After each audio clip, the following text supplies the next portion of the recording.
पुराने गीतकारों ने जो लकीर खींच दी है, जो खींची गई, उसे छोटी करना आज किसी भी गीतकार के लिए मुमकिन नहीं है। न उनके पास शब्द है, न वो गहराई है, न उनके पास समय है।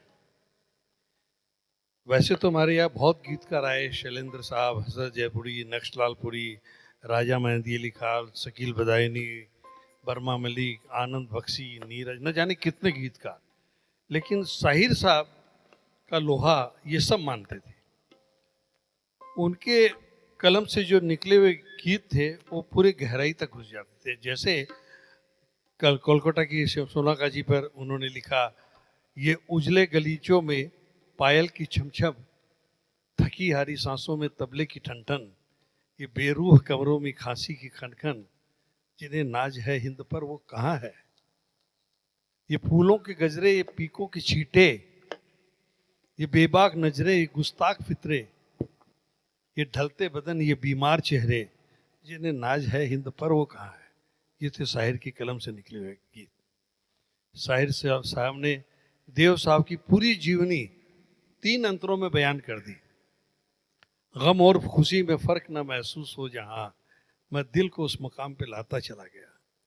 बर्बादियों का शोक मनाना फिजूल था, बर्बादियों का जश्न मनाता चला गया। जो मिल गया उसी को मुकद्दर समझ लिया, जो खो गया मैं उसको भुलाता चला गया। ये थे शाहिर साहब। क्या वो लिखते थे।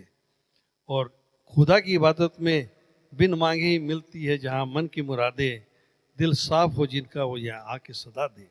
मिलता है जहाँ न्याय वो दरबार यही है, संसार की सबसे बड़ी सरकार यही है। जब तुझसे न सुलझे तेरे उलझे हुए धंधे, भगवान के इंसाफ पे तू छोड़ दे बंदे। खुद ही तेरी मुश्किल को वो आसान करेगा, जो तू नहीं कर पाया वो भगवान करेगा। लेकिन आज जो आपके सामने जो गीत आ रहा है वो हिंदुस्तानी औरत की मर्यादा को दर्शाता है, फिल्म गुमराह का, जिसमें नायिका की शादी किसी और से हो जाती है, प्रेमिका की, और प्रेमी पगला जाता है। उसी शहर में जाकर नायिका को अपने गाने की रिकॉर्डिंग पे बुलाता है। प्रेमी हस्बैंड भी बोलता है जाओ तुम्हारे शहर के है जाके सुनो। तो नायक वो प्रेमी बड़ा खुश होता है। बोला आज वो जब आती है सोचता है मेरे पास फिर आ गई। आज वो बात नहीं, फिर भी कोई बात तो है। मेरे हिस्से में ये हल्की सी मुलाकात तो है, गैर का हो के भी ये हुस्न मेरे साथ तो है। पूरी फिल्म में वो कोशिश करता है, बस आ गई अलग बात है, लेकिन उसका घमंड कब टूटता है। लाख कोशिश करने के बाद नायिका समझ जाती है कि वो जिस देश में जिसमें उसने जन्म लेकर हिंदुस्तानी कोई औरत भटकती है तो उसका साथ उसका पूरा घर, पूरा समाज, पूरा मुल्क, पूरी नस्ल, पूरी कौम भटकती है। किसी भी शादीशुदा औरत को यह हक नहीं है कि घर की सुख शांति को वो भंग करे। उसको कोई अधिकार नहीं है कि उस रेखा को पार करे जिसे लक्ष्मण रेखा कहते हैं।